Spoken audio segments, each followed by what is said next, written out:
saya Tasya Samosir. Saya adalah salah satu mahasiswa dari Sekolah Tinggi Ilmu Ekonomi Riau dengan NIM 2202010050 semester 2 tahun 2023. Dalam video kali ini saya akan menjelaskan apa itu rasio keuangan likuiditas, rasio keuangan solvabilitas, dan rasio keuangan rentabilitas, serta menganalisis rasio keuangan pada laporan keuangan PT Gudang Garam (TBK). Video ini dibuat guna untuk memenuhi tugas mata kuliah Manajemen Keuangan 1 dengan dosen pengampu Ibu Asnawati SE MM. Mari kita simak videonya bersama-sama. I wouldn't do that to you. You know, I wouldn't treat you that way. Rasio likuiditas. Rasio likuiditas merupakan suatu kemampuan perusahaan untuk memenuhi kewajibannya yang telah jatuh tempo, atau dengan kata lain, kemampuan perusahaan untuk memenuhi kewajiban jangka pendeknya. Jangka pendek yang dimaksud adalah dalam kurun waktu di bawah 1 tahun. Contohnya ada gaji, utang dagang, utang wesel, utang pajak, dan sebagainya. Nah, itu tadi adalah pengertian likuiditas. Likuiditas dalam perusahaan dapat diukur dengan beberapa formula. Nah, ada 3 formula. Formula yang pertama ada current ratio, atau yang disebut juga dengan rasio lancar. Rasio lancar merupakan perbandingan jumlah aktiva lancar atau current assets dengan utang lancar atau current liabilities. Ini adalah rumusnya. Current ratio sama dengan aktiva lancar dibagi utang lancar dikali 100%.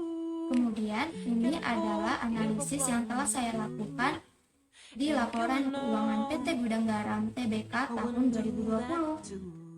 Itu tadi adalah formula yang pertama. Kemudian kita lanjut ke formula yang kedua, yaitu quick ratio. Quick ratio disebut juga dengan rasio lebih lancar. Kenapa disebut dengan rasio lebih lancar? Karena di sini kita akan mengeluarkan persediaan, yang dimana persediaan ini biasanya dianggap paling lambat untuk bisa dicairkan. Rumus dari quick ratio adalah sebagai berikut. Quick ratio sama dengan aktiva lancar dikurangi persediaan dibagi utang lancar dikali 100%. Dan ini adalah analisis saya di laporan keuangan PT Gudang Garam TBK.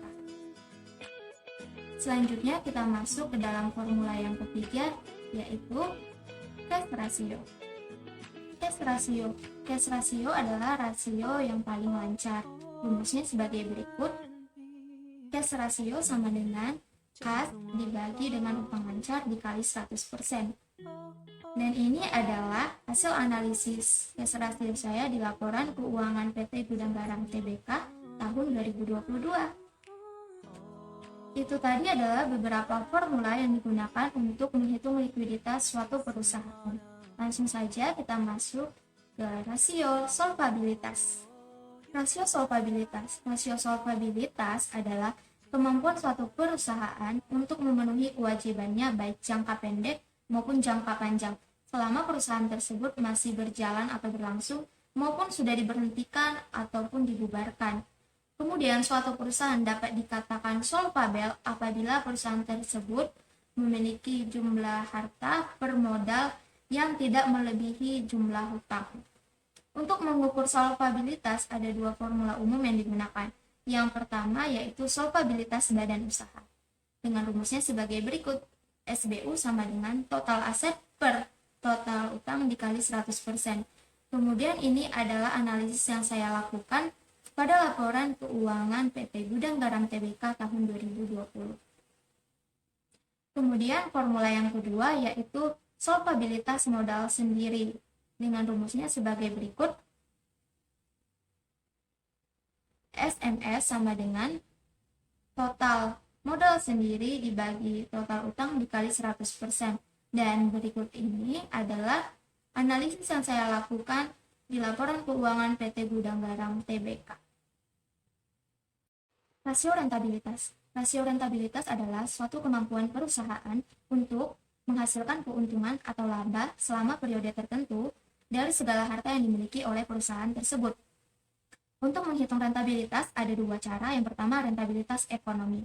Rentabilitas ekonomi ini adalah keuntungan sebelum bunga dan pajak atau dengan singkatan EBIT, yaitu earning before interest and tax, per jumlah aktiva atau seluruh modal dikali 100%, seperti yang di bawah ini ya.